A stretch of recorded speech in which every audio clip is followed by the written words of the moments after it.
1849 میں عراق میں کھدائی کے دوران چند تختیاں ملیں جن پر کچھ تحریر لکھی ہوئی تھیں، اور یہ تختیاں تقریباً 3000 سال پرانی تھیں۔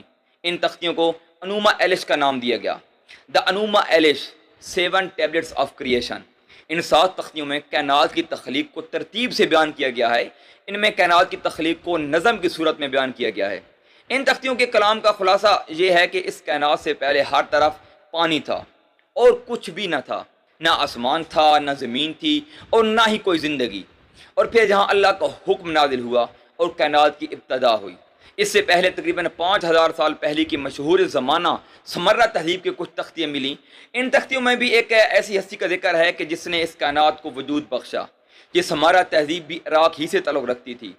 انوما ایلش تختیوں کی تحریروں میں مردوک نامی ایک دیوتا کا ذکر آتا ہے کہ اس نے زمین اور آسمان پانی سے بنائے، جبکہ سومیرین ٹیبلٹس میں انو، انلل اور ایکی نامی دیوتا کا ذکر ملتا ہے کہ جو کائنات کی ابتدا سے پہلے ہی بھی موجود تھے۔